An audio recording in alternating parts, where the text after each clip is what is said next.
It is now 4:01. I'm gonna call the Parks Rec and Cemetery meeting to order. I'll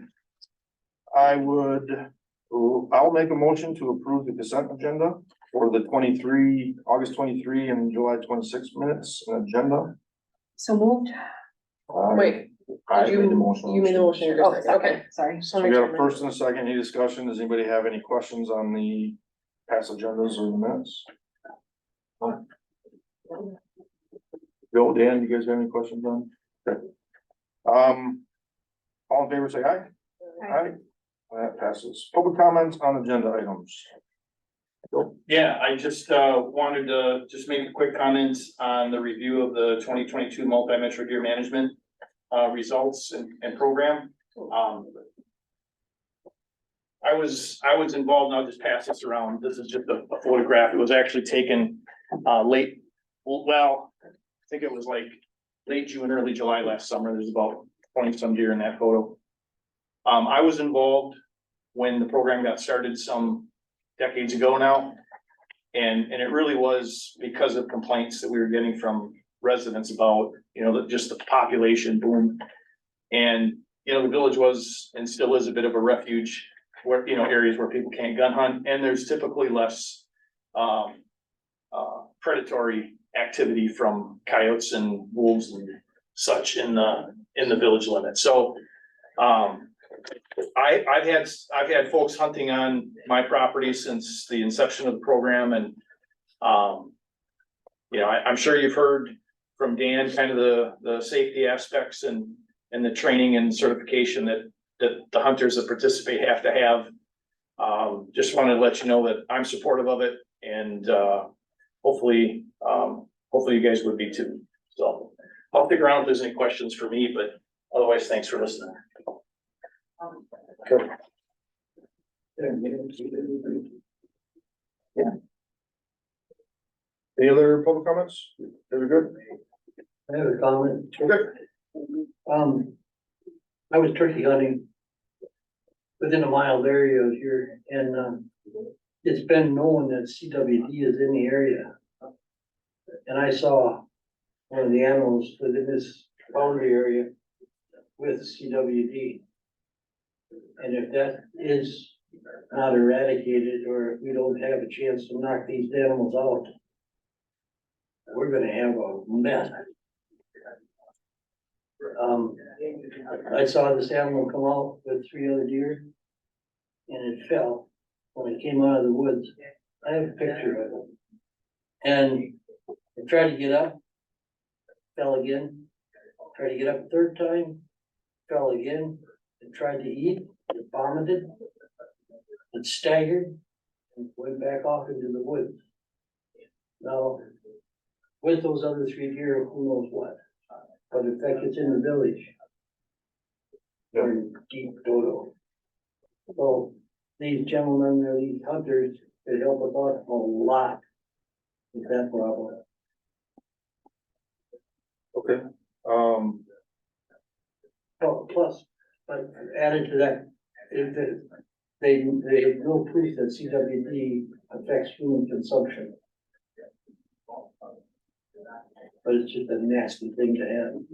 I will say that it is a requirement, because I'm actually, since the hunters that used to hunt on my property have kind of retired from hunting, I actually joined the program, so I'm a certified MMDM hunter.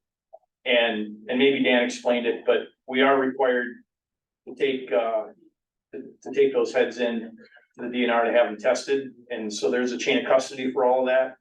So it has to get packaged, it has to get labeled, submitted, and then we get the reports back, so we know, if our meat is good or not. And again, he maybe mentioned it, but we're only allowed to keep 1 animal for ourselves. The rest have to go. And there's a long laundry list of people in this area that want venison. And it was humbling to see the need and be able to provide that type of help as well. Well, without any objection, can we just move to number 9? We'll just continue the conversation. Number 8. Number 8. Yes. So number 8 is review the 2022 multi-metro deer management results. And a possible motion to authorize participation. So, Ben, you were at the meeting, right? Yeah, so, about 2 weeks ago, we invited Dan to come to this meeting. He couldn't attend it. So I met with him, Jim from the SCAR, actually Frank from the schools, he represented the school. Had a good conversation, you know, some of the things, you know, we weren't aware of, like Joe pointed out, you know, there's guys that are shooting, have to pass a course, basically make sure they're sharp shooters. You know, different things they run them through to make sure that they're not obviously wounding these animals when they make a shot, that they're going the right direction. And also explain to us that, like Joe did, you know, they're shooting deer, but they keep one, they go to a meat market, which then they go to different places, you know, depending who Dan can work with. He works with a butcher shop, so that these deer get, you know, they don't just get thrown, they actually get cleaned and given to people that need the meat. They're not wasting the animals, and that's correct, Joe said. So definitely a good program. Besides taking animals out of the village, it's also feeding other families, food on the table. Some of the questions that, you know, we've had residents and you guys have dealt with, you know, the deer stands. We did have a conversation. They can have deer stands in there, but they're supposed to take them out every night that they're done hunting within reason. So that was one thing we did talk to them about. They can't be, you know, nail them. They gotta be ladder stands or hang-ons and things like that. So Dan did have that good conversation with us on that. The baiting was a question. You know, obviously to Dan's knowledge that they're not supposed to bait. If they are, they get kicked out of the metro deer management. He was a strong supporter of no baiting, you know, and things like that. We had the police department here. We're gonna have the, you know, name and the license plate of who's back there hunting. So if it's all of a sudden it's dark and they're not out, what they're, you know, who it is back here. If the school wants to run a function, they're able to get a hold of either that gentleman or Dan prior to and schedule a school event, just like our local fire department. If they want to do a training in the woods, they can get a hold of Dan. Dan gets a hold of this gentleman and explains what's going on that night. It was kind of new. He didn't really brief us into it, but it's nice to have Joe here. You know, Dan said he had an older gentleman that was hunting in our village piece, but he didn't really mention that Joe was part of this the Deer Metro program, and is also taking animals off his property. So that was it's good to know that there's more than just one person hunting in the village, because he made it sound like there's only one gentleman. So it's nice that there's other people in different areas of the town. And then also we include in your packet the Deer Metro deer management, something we haven't really gotten. I think moving forward, we can get this yearly from Dan. I think he was doing with us. We weren't getting the right channels to get it through the right committees, but it gives a good idea of, you know, like last year in Port Edwards, they shot 6 deer. So the stories of shooting hundreds of deer and, you know, the big bucks, you know, they're not shooting big bucks. They're not supposed to shoot bucks. They're supposed to be does. And, you know, 1 take per person. It's not one guy shooting 8-10 deer. So there's been some misinformed, I believe, from some, you know, town or some people about what's really going on. So now we have this information. Kim's also gonna have this accessible in the office. So if some resident comes in and says, what's this all about? You know, it gives a good idea what they did last year and kind of what their program is. And the last little bit we added is basically the Metro Deer Management Agreement. The school did fill theirs out. Our properties do butt together, so we do like to work together. Theirs is filled out. And basically they added the deer stand, a couple of questions that they had in there. They did add, so then if this would pass, we definitely try to follow their language in the landowner questionnaire sheet. And this is a 1-year deal. Every year we'll do this. We're gonna try to put it in the June agenda. We kind of got late because I do believe August you guys do start hunting. So, you know, we're a little bit behind. But I guess from now on, we're gonna try to have in June, have this discussion every year and sign so that everybody stays on the same pattern and questions can be answered at that time. I don't know if you guys have any questions for me for Dan. I do. How do you identify the families that take the venison? So we have a list. Where does the list come from? I mean, is it families with impoverished families that can't afford meat, or? Yes, I've had several families in Port Edwards reach out that found out that, you know, I was part of the program. They reached out and have asked, and I think over the years, 3 or 4 have gone to families in Port Edwards. The rest of mine have gone to families in Wisconsin Rapids area, so it's all gone locally. basically, the way it works is if we know of somebody, so if I knew that you were interested, Mhm. you could just approach me directly. And if I harvest a deer, I'd make sure you get it. And the way I do it on my property, I've just out of respect for the program and because of when I administrated the program, there was some concern about, yeah, these guys are just out here maybe to have special permission, Mhm. special area, maybe they're hunting that trophy buck. I've passed up, I haven't shot a single buck yet. I have a regular hunting permit, but I haven't just out of respect for the program. But, this time of the year is, you know, it's hot Mhm. and there's a cooler, next to a Wisconsin Rapids facility.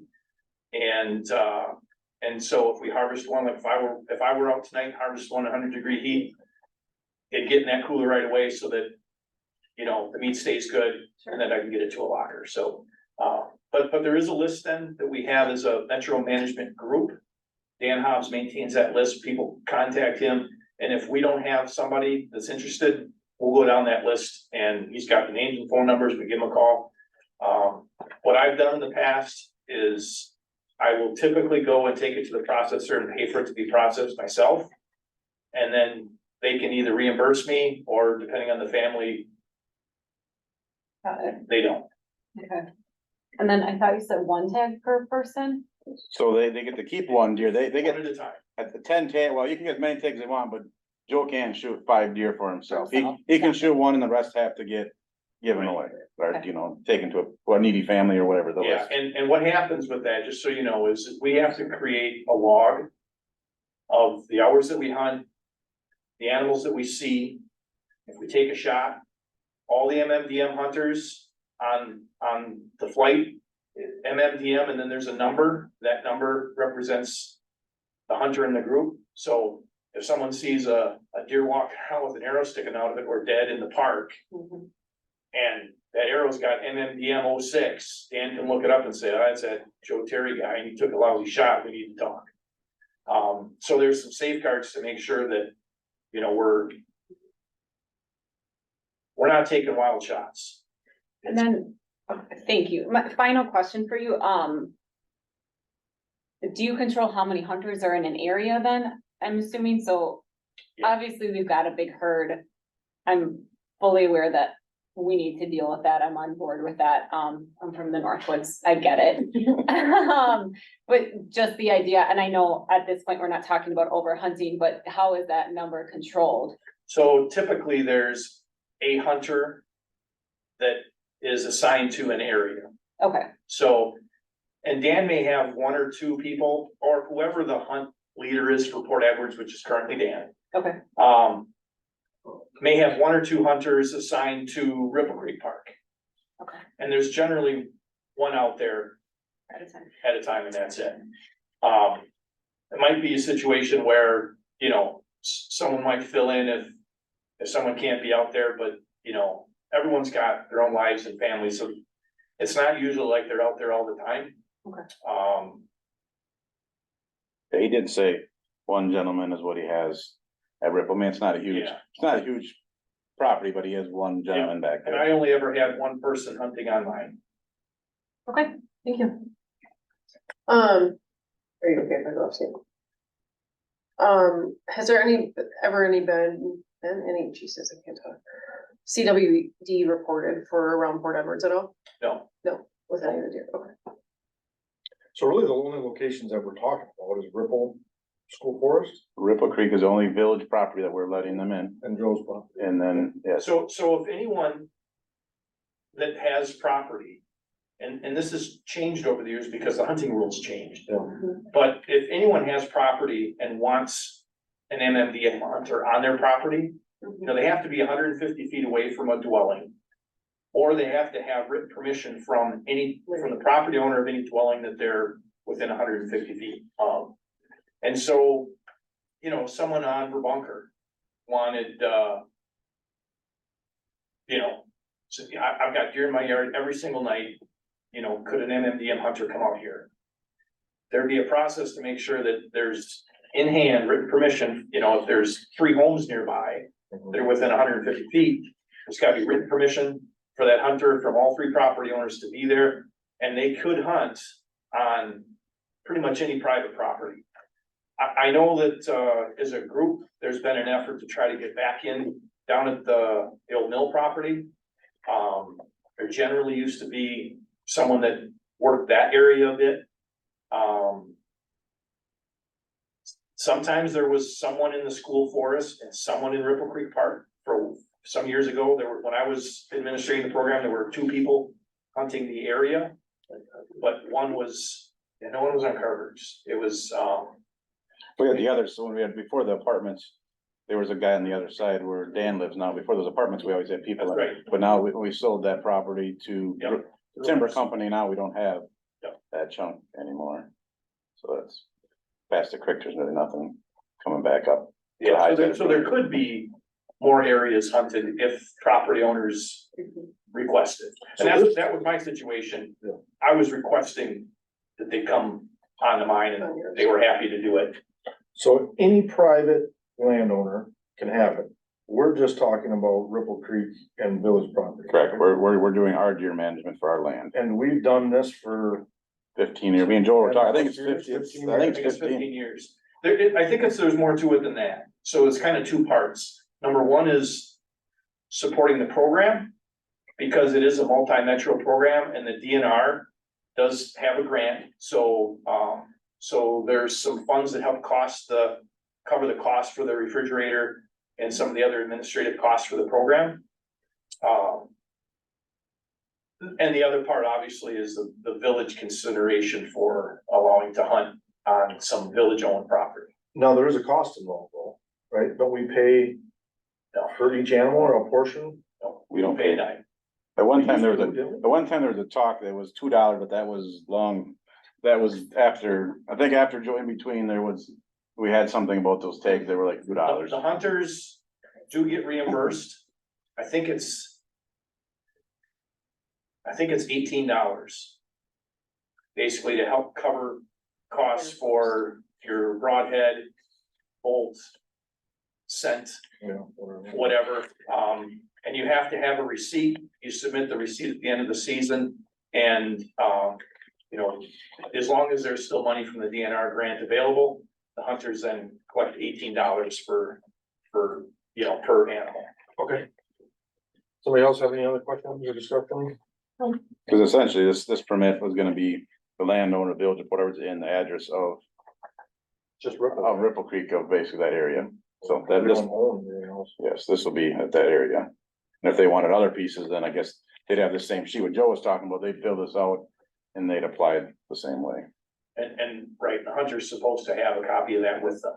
So if someone calls, warden comes and checks, they've got written consent to be on the property. I will have to say, being probably involved in this probably since for The start. 10 years or whatever. It does seem like things have become more professional per se. You know, I think when it first started, it was just kind of a handshake agreement. We're gonna put some guys over here or whatever, and now there's requests, waivers, you know, reports and stuff like that, so that's good to see. With that, I will make a motion to authorize the participation in the 2023 MMDM hunt. A second. Any discussion? Well. All right, all in favor, say aye. Aye. Aye.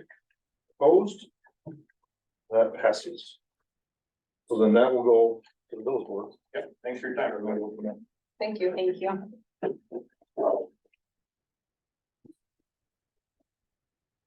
Good night, guys. Take care.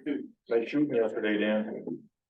Lucky, No, with 75 on the ridge and you're in a good spot. 25. Yeah, I'm sure.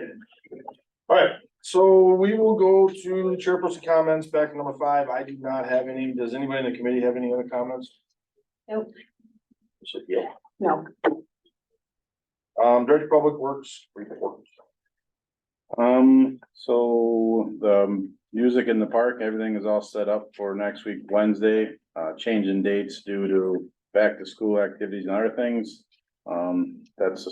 Everything's scheduled for that.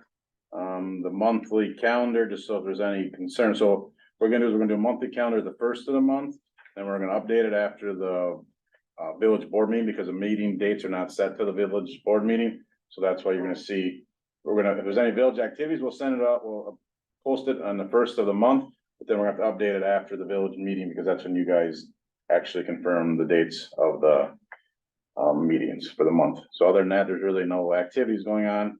This will be the last music in the park, and then we can talk about jump the trunk, or whatever they call the Halloween one, I guess, which would be an, there we go. Jump in the trunk. Whatever it is, I don't know.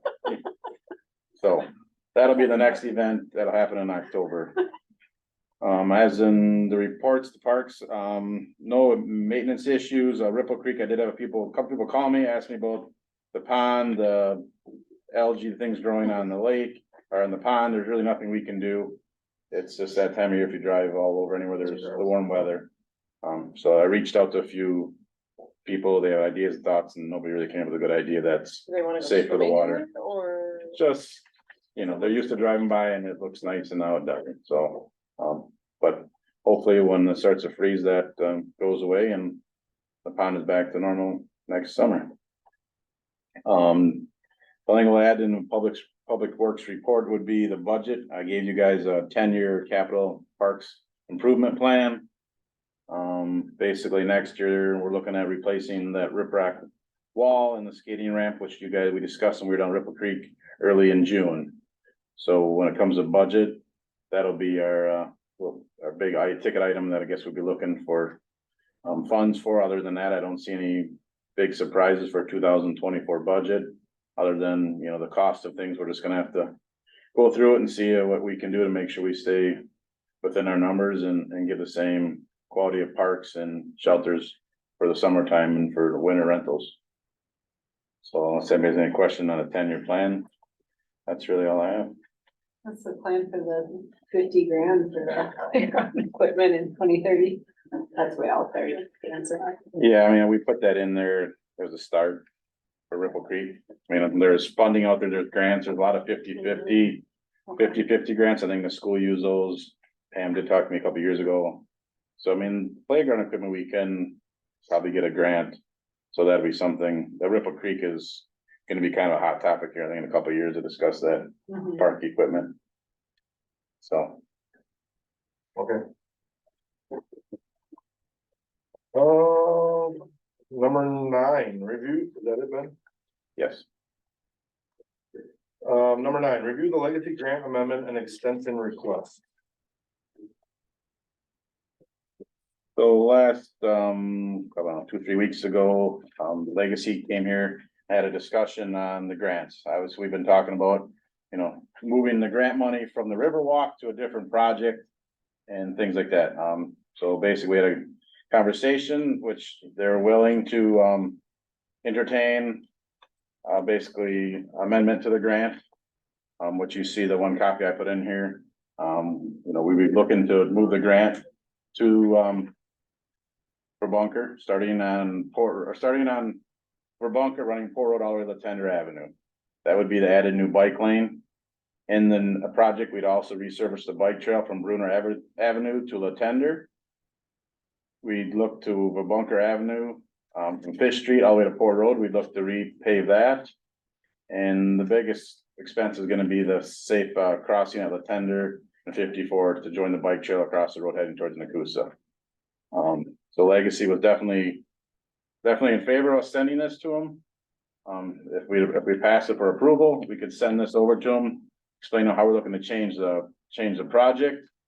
They're definitely want it to be a bike trail, not saying that if when the bike trail is done or we go past the park and the park needs some work, that you couldn't dump some money in the park. But the main intent of this grant was for bike trails.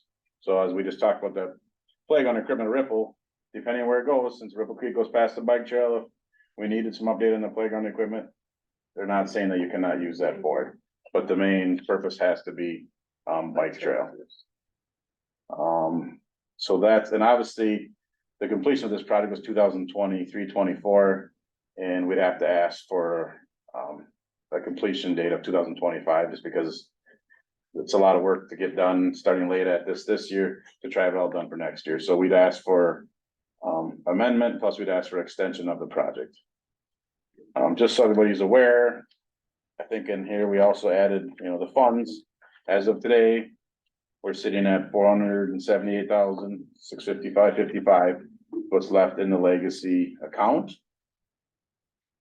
When you get into the legacy grant agreement, obviously they like to see the village have some kind of contribution of their money into this project, not just strictly legacy. So what I did is this, we kind of looked, I worked with Diane to see what grants we got in for money. And basically we have no state grants. The foundation's gonna give 500. Corporations are gonna be 0. Local funding, we did get that $20,000 Wood County grant. If you guys remember, we were talking about that for the past. Village funding, we're gonna bump that up from 50 to 100. It's not that we're gonna need to find the money. It's gonna be that Diane's time, my time. If we do, for bunker, if we pave that paving is gonna come out of Public Works. So there's gonna be some other parts of this project that will come out of the normal budget that would get us to the 100,000, if that makes sense. So it's not that we need to budget more. It's just village time, effort. And if we shoulder the bike trail, my guys will do that. So we can easily come up with $100,000 worth of work that's in the budget now to do that project. So then obviously that changes the 700 down 80,000. Then you look on the bottom, the whole, basically we have to move that down to 680,000 would be the project total price, and Diane will rework these numbers. But that was just showing how the village would basically still have, $180,000 invested in this project. It's not all legacy. If that makes sense. So I do believe after the conversation we had, Betsy was also here that, they're definitely willing to work with us. And they'd like to have something sooner than later, showing how we're gonna move the project. And we kind of explained to them why that project didn't work out down to Dom Third. We basically, not saying that it'll never happen, but at this point, we don't see that we have a good enough relationship with the landowner to continue the project. Maybe in 2 or 3 years, we have a relationship and things will be moving and we could come back and bring that project to the table. As they put the bike path in when there's no construction. So, I know, Betsy, you want the crossing, the lieutenant and all that. I just have a hard time. I don't know if that's such a crappy intersection right there. I don't know what the light's gonna be. The car accidents that are there all the time. So before we can even move ahead on this project, we need to ask to move this project forward. But before the state or the county will give us approval to cross it, we have to do crossing, basically analyzation of that. Which MSA, that was kind of, remember the conversation we were starting before this was up, we were talking to MSA on that. So I did reach back to MSA on that, and basically they're going to, if we agree to this, they're gonna start that analyzation. It's $5,000. They're gonna work with the state, the speed limits. They'll basically come here and tell us how to make it safe, if it's even safe. That's the first step of this being the project. Even we gotta okay it, and then we'll go to MSA and have to hire them to do a study on that, and they'll give us back the feed work of how if it's safe and how it can work. That was what the state was asking for when we were trying to get that last time. Basically, they need a study done. So that'll be the first step. If that makes sense when you question. I didn't mean to interrupt you, but I want to clarify that. I'm not gonna be forcing something if they come back and say it's not safe. Like, do I think it's again, we crossed there last night. It was okay when we crossed it. Again, we didn't have the kids and the dogs and that mess when we crossed either, which was helpful. But if they're gonna come back and be like, no, this is not a great idea, this is really not safe, here's alternatives, I'm all for that too. Yeah, and I'm not against it. I just. I take that intersection 100 times a day. Right down. Yeah, I'd like to see a 4-way stoplight or something. Something. I was just clarifying, it was the intersection I thought by Oasis, but yeah, that's a wicked intersection, it definitely is. And I did reach out. The adjusting speed there too, maybe they don't bump it to 55 and, well, I guess it is. 45 It's actually. 45. 55. Yeah. But everybody just handles it. And I did reach back out to the state explaining them with this project coming next year, that we're back talking about the bike trail. And I want to make sure that they're aware, because if there is something we can get work done when they are working on this. And they definitely said if you guys can get this study done and we can, because obviously the study they work with, MSA has to work with the state to make sure it's a yes or no. It's not a, MSA can't say. They say no, and the state says yes, they have to work together. I mean, if one says no, it's a no, it's a yes or no. But basically, we can still get this part of that street road project in 2024 if it all comes back. So, which is good, because that could save us some labor money. But there's Doing also that. other dominoes in play though, because if MSA was to come back and say, no, it's not safe, then that. Kind of, do we have to do another amendment? Cause that's not part of the project then. Then at that point, we look at either taking the bike trail, getting the residents out of the subdivision, maybe up to a bunker, and still moving them down. Maybe it wouldn't go across Port Road. You know, we could still get out of North Deer Drive. We can make a bike lane from North Deer Drive to a bunker. And we could still entitle some different to that project and then stay on task. And I think that was, you know, definitely we led But do we have legacy to have, no. yeah, do we have to have specifics in here to motion and approve? Just because. I mean, if they say, yeah, it's safe, we can go ahead with it, yeah, we're good. But there's a lot of other dominoes because these guys have a deadline. They want it, Legacy wants to finalize their grant. We're waiting on MSA, we're waiting on the state or DOT. You I think think all that's gonna be able to come together in the I next? think we can change. I mean, basically, if you look at, we've had the add safe crossing, so if it doesn't go, you've got the new bike lane on Port Road from the bunker to the tender. And then you got the add safe crossing on the tender to join bike lane. So if it all doesn't go and we get rid of that, it doesn't cross the tender, you get rid of the add safe, you still do the bike lane, Port Road instead of Port Bunker to be to, North Deer Ridge Drive, you'd still do the bunker. And you'd still do the resurface of bike trail from Bruner Avenue this way. But the safe crossing is the majority of the grant, no, isn't Money wise, it? it's gonna depend on what they need. If we need to put the light, the stop, you know, there was talk that we're gonna need to put lights. You know, or stop and go, not lights, but the pedestrian crossing. So it's still gonna really depend on what they pass us. But The MSA and that study and whatever that's coming out of the grant funds? it's actually gonna come out at $20,000 Um, Wood County gave us. was it- Yes, Steve, we have $20,000 for bike trail, and that quote was 5,300. To do that 5473 trail crossing concept drawing. Do you have do you have a different idea? No, I just, Oh, No, if you have one, that's totally no, I don't. fine. But if, to keep it going, you know, we've already sat on the legacy grant for Too long. 2 years, a year, or whatever. You know, if there is another hurdle, just so that we're forward thinking on. Cause when we talked to him, he was like, we really wanna keep it to bike trails, cause that was No, I your get that. original pitch. So, I mean, I would have gladly been like, hey, let's redo Ripple, but because he was kind of like, I don't, like, he wasn't really biting at that one. Other places asked for playground equipment and got denied, so they, Right.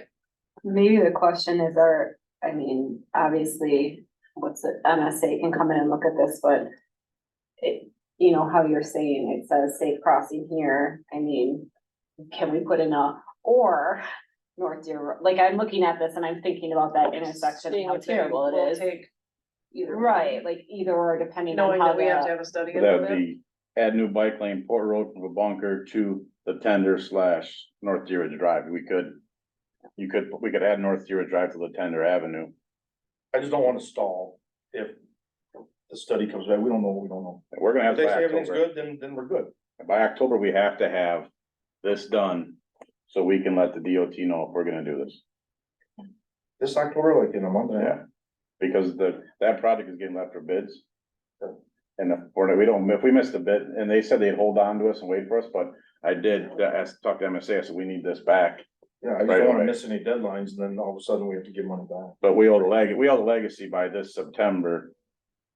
To let them know what we're gonna do. The problem is we can't, We gotta wait and get guidance from somebody else. so we have to give them something to amend the request right now. So if, maybe that is a good point, like, in the amendment, say, or this, and we can explain when we have to go and talk to them, the or this is because if it comes back with the DOT and MSA say it's not safe, this is just getting it all in there Then at we can once. keep going. Yep. Yeah, that way at least it's communicated. and we don't have they to go know back that that again could be- and, Right. yeah. So we're gonna go with add new bike lane, Port Road to Bunker Avenue to the tender or North Deer Ridge Drive. I think it's this, add safe crossing, And then it's basically like if safe crossing is denied from MSA in the state, the goal would be to If the add, state deems it unsafe. right, then the goal would be to add a bike lane from North Deer Ridge to their bunker. Can't you just say add safe crossings to join with existing bike trail and get rid of the Thunder Avenue, State Highway 54, just leave it generic? That's a fair point. Sure. No, it's not specific, and then if it's good, then we're good, if not. And this isn't really, yeah, I mean, this is just I just, clarification. I can't remember. Cause if becoming under budget, again, that money could get dumped into something else, so, yeah, you're. Then probably- he, like, and that was kind of his you're probably thing, is like, you know, then you can do something in the park, cause your, Yeah. the bike trail's going in. So just add safe crossing to join with existing bike trail. Yeah. Okay. So we have to, And that really Make a motion, could get pushed to FHR just because it is finances after this motion. okay, I'll make a motion to approve the grant amendment and extension request pending. Updated language. Or whatever. Just generic, I'll buy it. I will second that. All right, we got a motion is second. Okay. Any other discussion? Trying to write it all. All in favor, say aye. I- Aye. Opposed, that passes. Whole business? New business?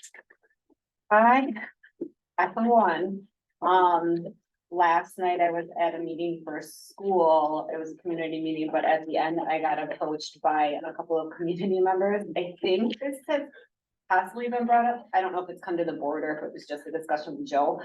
But, there's a group of community members that would like the John Edwards statue moved from the current location. So I'm just bringing that to you to let you know that that was something brought up, and some people feel like its current location is not ideal. I'm assuming this is the place to bring it up. I don't Then know. item for next time. And Joe's there. And Yes, I think, I know at some point there was an initial discussion with Joe, and I'm hearing about that, but I don't know if it was brought to committee, but I said I will do my due diligence and bring it up. Do they have an alternative place where they want it? They wanna put it by the school. Where exactly, and our current superintendent was not involved in this discussion, so obviously I'm not speaking as a school personnel, just specifically as a village board member, but, that was kind of the plan, cause I think it's down by the mill now, so nobody sees it. It used to be by a cemetery years and years and years so ago. I'll do is I'll check whose property that is to start with, because I don't know if that's Dumb. Wood County's or if that part of the, We were supposed to buy that. stuff. yes, that's still. Or- So I'll have Diane look at the land records and I'll bring that to the next meeting. We can put an agenda item on there, but first we've got to find out It ain't who no- actually even owns it. And I really do not believe that we do not own that property. I do, it's either DMI's or Domtar's or Wood County. To the admin building. So, So just would. It's like, remember, it was Domtar's or on that Dom's. Yeah, cause they put clothes on that, so Right. for $1 you can own So there we go. I Which can building own was it and the statue for And $1, the mess and then I can of the rest of the. put it in front of my house. I mean, there's a discussion, the discussion really is it, what do they want the village to do about it? I don't mean to be negative, but I think they're assuming because it's that property down there, the village has something to do with it. I don't think anyone knows who owns the statue. I think they assume that the village Who owns the did. statue? So why- Because it's John Edwards statue. so why don't I, before this comes to agenda item, let me find out who owns the property and I'll send you the legal Okay. description of who owns that property. And if it's Wood County, I can tell this group, you can Because buy it it's- for $1. It's not really a village, the village doesn't have no ownership of that statue, I believe, because it's not on our property and it's. But then it used to be on our property and then. It No. used to be on a cemetery, but I don't know what cemetery. I thought they didn't say. Yeah. I As don't- long as they're not Who moving it, owns John? as long as it's not moving the village property, it's not ours. So let me find out whose property it is.